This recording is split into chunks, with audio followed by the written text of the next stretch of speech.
आज के वीडियो में हम पढ़ रहे हैं क्राउन सब्जेक्टिव बुक का प्राचीन इतिहास का चैप्टर मौर्य उत्तरकाल। आइए देखते हैं। मौर्य वंश के अंतिम शासक बृहदत्त की हत्या करने के बाद पुष्यमित्र शुंग ने 185 ईसा पूर्व में शुंग वंश की स्थापना की। यानी शुंग वंश की स्थापना किसने की? तो पुष्यमित्र शुंग ने 185 ईसा पूर्व में। इसको याद रखेंगे। चलिए देखते हैं शुंग वंश। शुंग वंश का संस्थापक पुष्यमित्र शुंग था। शुंग वंश की राजधानी विदिशा में थी। पुष्यमित्र के शासनकाल की सबसे महत्वपूर्ण घटना यवनों का भारत पर आक्रमण था। यवन विजय के उपलक्ष्य में पुष्यमित्र ने 2 अश्वमेध यज्ञ कराए। कालिदास कृत मालविकाग्नि अग्निमित्रम के अनुसार पुष्यमित्र शुंग का पौत्र अग्निमित्र का पुत्र वासुमित्र ने यवनों को परास्त किया। पुष्यमित्र के पुरोहित पतंजलि ने पाणिनि के अष्टाध्यायी पर महाभाष्य की रचना की थी। पुष्यमित्र के समय ही सांची के स्तूप का आकार दुगना कराया गया था।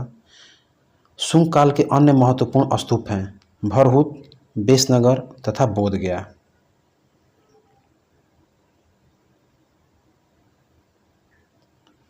शुंग काल में संस्कृत भाषा एवं ब्राह्मण व्यवस्था का पुनरुत्थान हुआ। इसी काल में पहला स्मृति ग्रंथ मनुस्मृति की रचना की गई। यानी शुंग काल में जो है मनुस्मृति की रचना की गई थी।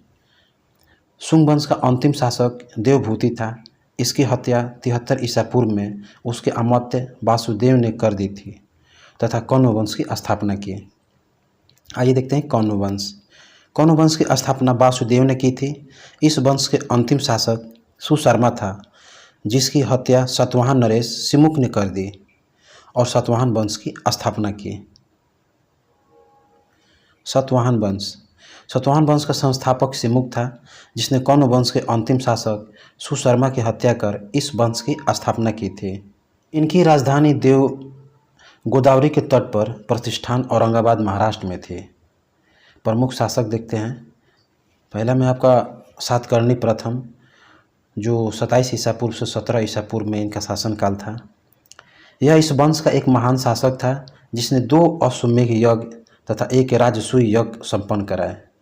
इसने चांदी के सिक्कों पर अश्व की आकृति अंकित कराई थी। यानी चांदी के सिक्का पर अश्व की आकृति किसने बनवाई थी? तो सातकर्णी प्रथम ने। सातकर्णी प्रथम ने दक्षिणापथ का स्वामी की उपाधि धारण की। यानी दक्षिणापथ स्वामी का उपाधि किसने धारण किया था? तो सातकर्णी प्रथम ने। इसको याद रखेंगे। नानाघाट शिलालेख में सातकर्णी प्रथम की उपलब्धियों का वर्णन विस्तार से किया गया है। आइए देखते हैं हाल प्रथम। ये 20 ईस्वी से 24 ईस्वी इनका शासनकाल था। हाल सातवाहन वंश का 17वां शासक था। इसने प्राकृत ग्रंथ यानी गाथा सप्तशती यानी गाथा हास्य शतई की रचना की। इसमें 700 श्लोक हैं।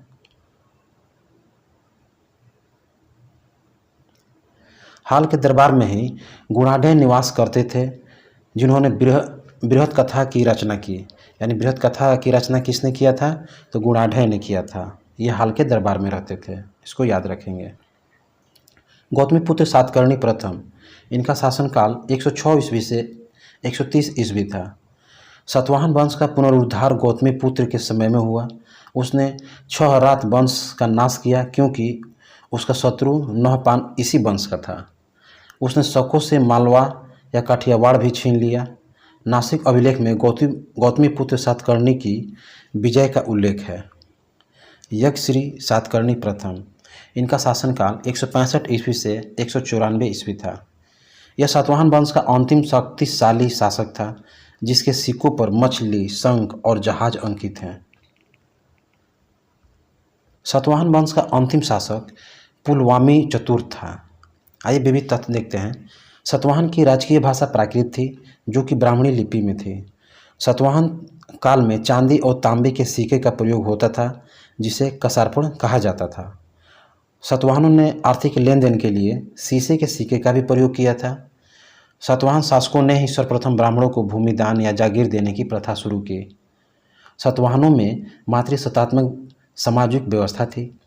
प्रमुख वास्तुकला।